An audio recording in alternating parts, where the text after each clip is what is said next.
तो एक बार फिर से स्वागत है आपका द कैरियर्स अकेडमी मुरैना में। आइए हम आज करंट अफेयर के कुछ महत्वपूर्ण प्रश्नों पर चर्चा करते हैं।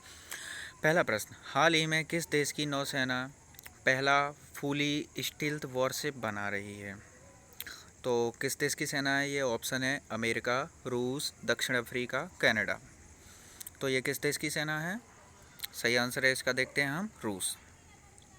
तो जो रूस देश की जो नौसेना यानी कि नेवी है, जो रूसी नेवी, वो फुली स्टिल्थ वॉरशिप बना रही है। अब क्वेश्चन में आपको दिखाई दे रहा हो कि ये स्टिल्थ वॉरशिप ये क्या है? तो वॉरशिप से मतलब तो वॉर यानी कि युद्ध ही होता है। अब ये स्टिल्थ क्या है? तो स्टिल्थ एक तकनीक होती है, इस तकनीक का इस्तेमाल किया जा रहा है, यानी इस तकनीक का इस्तेमाल करके तो जिससे क्या है कि जो भी राडार नेविगेशंस जो होते हैं, इनमें क्या है, इनकी पकड़ में ना आने वाली तकनीक है ये। ठीक है, तो स्टील तकनीक तो इस तरह की जो बना रही है वो है रूसी यानी नेवी। अगला प्रश्न क्रमांक दूसरा देखते हैं हम। हाल ही में किसे medal of the order of the Australia award दिया जाएगा? तो हाल ही में ये order of the Australia award किसे दिया जा रहा है? ऑप्शन है आपके शोभा शेखर, मानुषी छिल्लर, आलिया भट्ट और नीता अंबानी। तो ये जो अवार्ड दिया जा रहा है, ये दिया जा रहा है शोभा शेखर को। शोभा शेखर को order of the Australia award दिया जाएगा। अब ये जो ये order of the Australia award ये किस क्षेत्र में दिया जाता है? तो ये दिया जाता है घरेलू स्तर पर जो भी कार्य किए जाते हैं, लेकिन वो अंतर्राष्ट्रीय योगदान के लिए, तो ऐसे कार्यों के लिए order of the Australia award दिया जाता है। ऑस्ट्रेलिया की बात हो रही है तो वहाँ के राजधानी है ऑस्ट्रेलिया की कैनबरा। ऑस्ट्रेलिया के वर्तमान में जो पीएम है, प्राइम मिनिस्टर, वो है स्कॉट मॉरिसन। अगला प्रश्न तीसरा देखते हैं हम। हाल ही में सिद्धलिंगैया का निधन हुआ है, ये कौन थे? सिद्धलिंगैया कौन थे? कवि, पत्रकार, राजनेता या कलाकार? तो इसका जो सही आंसर वो है कवि। तो जो सिद्धलिंगैया का निधन हुआ है ये एक कवि थे। अब यह एक कन्नड़ भाषा के प्रसिद्ध कवि थे, यानी कि ये कहाँ के थे, किस राज्य से बिलोंग करते हैं? तो ये कर्नाटक राज्य से बिलोंग करते हैं। कन्नड़ भाषा के ये कवि थे सिद्धलिंगैया। अगला चौथा प्रश्न देखते हैं हम।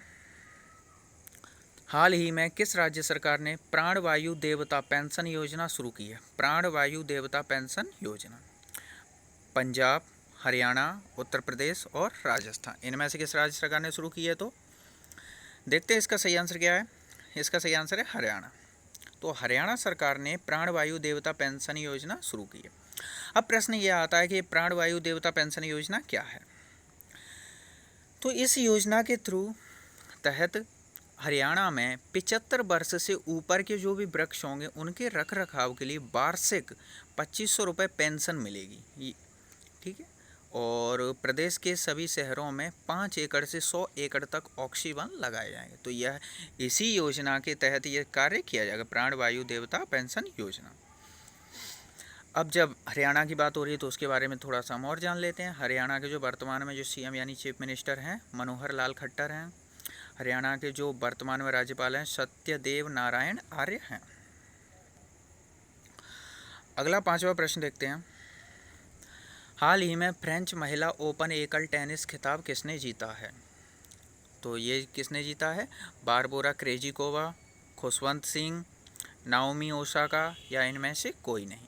तो ये जीता है बारबोरा क्रेजिकोवा ने। तो जो महिला ओपन एकल टेनिस का खिताब है, फ्रेंच महिला ओपन एकल टेनिस का खिताब बारबोरा क्रेजिकोवा ने जीता है। अगला छठवां प्रश्न देखते हैं। किस अंतर्राष्ट्रीय एजेंसी ने वर्ष 2030 तक एड्स को समाप्त करने के लिए एक राजनीतिक घोषणा की है? तो ये किस संस्था ने की है? ऑप्शन है संयुक्त राष्ट्र महासभा, विश्व स्वास्थ्य संगठन, संयुक्त राष्ट्र पर्यावरण कार्यक्रम या इनमें से कोई नहीं? तो इसका जो सही आंसर है वो है संयुक्त राष्ट्र महासभा। जो संयुक्त राष्ट्र महासभा है, इसने अंतर्राष्ट्रीय एजेंसी है, इसने 2030 तक एड्स को समाप्त करने के लिए राजनीतिक घोषणा की है। अब और जो एड्स जागरूकता दिवस प्रतिवर्ष 1 दिसंबर को मनाया जाता है। अगला और सातवां प्रश्न देखते हैं। हाल ही में सावित्री राठे को किस हाई कोर्ट का न्यायाधीश नियुक्त किया गया है? तो हाल ही में इन्हें किस कर नियुक्त किया गया? ऑप्शन है पटना, उड़ीसा, इलाहाबाद, गुवाहाटी। तो तो इनको जो नियुक्त किया गया है वो उड़ीसा हाई कोर्ट का न्यायाधीश नियुक्त किया गया है। और उड़ीसा की बात हो रही है तो यहाँ के वर्तमान में जो मुख्य न्यायाधीश हैं वो हैं मुरलीधर। तो जो सावित्री राठे इनको सिर्फ न्यायाधीश नियुक्त किया है और मुख्य न्यायाधीश हैं मुरलीधर। और यहाँ के हरियाणा के जो सीएम हैं नवीन पटनायक, जो 5वीं बार सीएम बनाए गए हैं। यहाँ के जो राज्यपाल हैं वर्तमान में हरियाणा के, उड़ीसा के, यहाँ पर उड़ीसा की बात हो रही है तो उड़ीसा के ही राज्यपाल हैं, गलती हो गई। राज्यपाल हैं गणेशी लाल। और उड़ीसा के जो नेशनल पार्क हैं Similipal national park, Bhitarkanika national park, ये दोनों ही नेशनल पार्क जो हैं इम्पोर्टेंट है, कई बार कई पेपरों में ये आ चुके हैं। अगला और 8वां प्रश्न देखते हैं। हाल ही में भारतीय मूल के किस पत्रकार ने पुलित्जर पुरस्कार जीता है? तो सबसे पहला प्रश्न तो ये पुलित्जर पुरस्कार। तो ये जो पुलित्जर पुरस्कार दिया किस क्षेत्र में जाता है? तो ये दिया जाता है पत्रकारिता के क्षेत्र में, यानी पत्रकार लोगों को ये पुरस्कार दिया जाता है उनके अच्छे कार्यों के लिए। अब खुशवंत सिंह ऑप्शन है, खुशवंत सिंह, सुखजीत सिंह, मेघा राजगोपाल या इनमें से कोई नहीं। देखते हैं इसका सही आंसर है मेघा राजगोपाल। जो मेघा राजगोपाल हैं भारतीय मूल की हैं, इन्हें पत्रकारिता के लिए पुलित्जर पुरस्कार मिला है। अगला और 9वां प्रश्न देखते हैं। दुनिया का सबसे लंबा रेलवे स्टेशन प्लेटफॉर्म, रेलवे जो प्लेटफॉर्म है सबसे बड़ा, हुबली, किस राज्य में बनाया जा रहा है? ऑप्शन है कर्नाटक, असम, जम्मू कश्मीर, उत्तर प्रदेश। देखते हैं इसका सही आंसर है कर्नाटक। तो जो दुनिया का सबसे लंबा railway station platform Hubli Karnataka राज्य में बनाया जा रहा है। इसकी लंबाई चौड़ाई देखते हैं। तो जो है इसकी लंबाई है 1400 मीटर, यानी कि किलोमीटर में बात करें तो 1.4 किलोमीटर लंबा है और 10 यानी कि 10 मीटर चौड़ा है। ये सबसे लंबा है। तो वर्तमान समय पे जो सबसे लंबा है वो कौन सा है? तो वो है उत्तर प्रदेश के कुशीनगर का।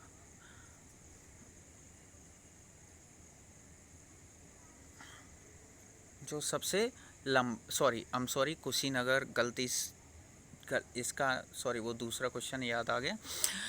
गोरखपुर, उत्तर प्रदेश का गोरखपुर सबसे लंबा है वर्तमान समय में। उसकी लंबाई है 1.3 किलोमीटर और ये कितना है 1.4 किलोमीटर। तो अभी तक का जो सबसे लंबा है, दुनिया का जो सबसे लंबा गोरखपुर का था, लेकिन अब जो बनाया जा रहा है तो भविष्य में सबसे लंबा कौन सा हो जाएगा? सबसे लंबा हो जाएगा हुबली, जो अपना पड़ता है कर्नाटक में। कर्नाटक की बात हो रही है तो कर्नाटक के जो वर्तमान में मुख्यमंत्री हैं BS येदियुरप्पा। कर्नाटक के राज्यपाल हैं वजुभाई वाला। कर्नाटक के नेशनल पार्क हैं बांदीपुर नेशनल पार्क और अंसी नेशनल पार्क। और कुछ और पॉइंट भी हैं। GI टैग मैसूर सैंडल साबुन और मैसूर जैस्मिन। सबसे पहला क्वेश्चन ये आता है, यह GI टैग मार्क दिया जाता है, यानी कि जो अच्छी लेवल की अच्छी क्वालिटी का जो भी प्रोडक्ट होता है उनको GI टैग दिया जाता है। तो ये यहाँ के कुछ इन चीज़ों प्रोडक्ट हैं जिनको GI टैग मिला हुआ है। अगला और 10वां प्रश्न देखते हैं। अंकटाड UNCTAD अंकटाड की पहली महिला महानिदेशक किसे नियुक्त किया गया है? ऑप्शन है रेबेका ग्रीनस्पैन, सोमा मंडल, नकोजी अंकोजी या इनमें से कोई नहीं। तो अंकटाड की जो पहली महिला महानिदेशक ये नियुक्त किया गया है रेबेका ग्रीनस्पैन को। तो रेबेका ग्रीनस्पैन यानी कि इसका ऑप्शन है पहला ही ऑप्शन सही है। रेबेका ग्रीनस्पैन को अंकटाड की पहली महिला महानिदेशक नियुक्त किया गया है। तो अगर आपको वीडियो पसंद आया तो वीडियो को लाइक करें, शेयर करें और चैनल को सब्सक्राइब करना ना भूलें।